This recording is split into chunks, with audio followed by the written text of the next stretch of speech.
جاوا صاحب آپ سے بات کرنا چاہوں گی کہ غزوہ بدر میں کون کون سے معجزات جو ہیں وہ نمودار ہوئے، ان کو ذرا بیان کیجیے گا۔ جی، غزوہ بدر میں بہت سارے معجزات ہوئے، بہت سارے معجزات کہ ہمارا پروگرام ختم ہو جائے گا اور معجزات جو ہے وہ ختم نہیں ہو پائیں گے۔ من جملہ جو سب سے بڑا معجزہ تھا وہ فرشتوں کا نازل ہونا تھا۔ اچھا، یعنی آقا علیہ الصلوۃ والسلام کو خداوند کریم نے کہا کہ ہم 1000 فرشتے بھیجیں گے۔ ماشاءاللہ۔ اصحاب کو بتایا 1000 فرشتے آئیں گے، کہا 3000 فرشتے آئیں گے۔ اللہ اکبر۔ 3000 فرشتوں پہ بھی شاید مسلمان جو ہے وہ پریشان تھے کہ پتہ نہیں کم ہے۔ ہاں، پھر رسول خدا کو حکم ہوا کہ 5000 فرشتے شرکت کریں گے۔ سبحان اللہ۔ اب تاریخ اس بارے میں گنگ ہے کہ انہوں نے بشری پیکر میں ڈھل کر جنگ کی یا واقعاً وہ اسی طرح فرشتوں کی شکل میں نصرت مسلمان کرتے رہے۔ واہ واہ۔ ایک یہ تھا۔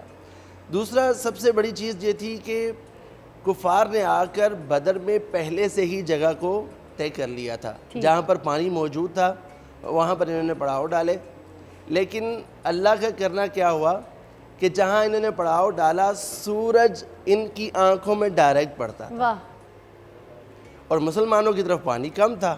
اچھا رسول خدا نے دعا کی، خداوند کریم نے باران رحمت نازل کی۔ جی، اب یہ جو مٹی تھی یہ ان کے گھوڑوں کے لیے نقصان دہ ہو سکتی تھی، لیکن جیسے ہی بارش ہوئی وہی باران مسلمانوں کے لیے رحمت ثابت ہوئی اور وہی بارش کفار کے لیے مسئلہ جنگ بن گئی۔ اچھا، کیونکہ یہاں پر جب بارش ہوئی تو مٹی بیٹھ گئی، ان کے لیے سروائیو کرنا ایزی تھا، لیکن جب وہاں بارش کے قطرے برسے تو وہاں وہی بارش کیچڑ بن کے ان کے لیے جنگ کے اندر ایک بہت بڑا مسئلہ بن گیا۔ اچھا، پھر اسی وجہ سے چونکہ ان کے درمیان کوئی اتفاق تو تھا نہیں، سلوک تھا نہیں، جب یہ وہاں سے نکلے تھے تو جنگ کے لیے نکلے تھے، لیکن انہیں جنگ کے لیے ابو سفیان نے ایک ایلچی بھیجا تھا اور کہا تھا کہ محمد ہماری طرف بڑھ رہے ہیں اپنے قافلے کے ساتھ، لہٰذا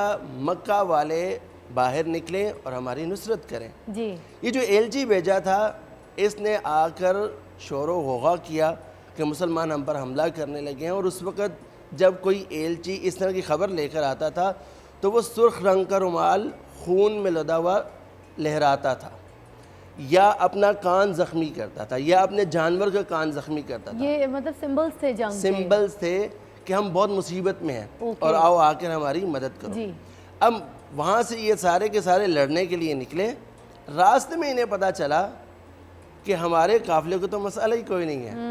ابو سفیان جو ہے وہ اپنا قافلہ خیر و عافیت سے دوسرے راستے سے لے کر نکل گئے، اچھا، لیکن چونکہ یہ جنگ کے لیے نکلے تھے اور ابو جہل غرور کا ایک بہت بڑا پتلا تھا، اس نے کہا نہیں اب ہم چونکہ نکلے ہیں اب ہم لڑے بغیر جائیں گے نہیں۔ اچھا، لیکن انہی کے لشکر میں آپس میں کچھ لوگ، کچھ قبیلے ان سے متفق نہ ہوئے، وہاں سے ان کے درمیان ناچاکی پیدا ہوئی، اچھا، ٹھیک ہے، وہ واپس چلے گئے، اس کے باوجود یہ لوگ لڑنے کے لیے آگے بڑھتے ٹھیک رہے۔ ہے۔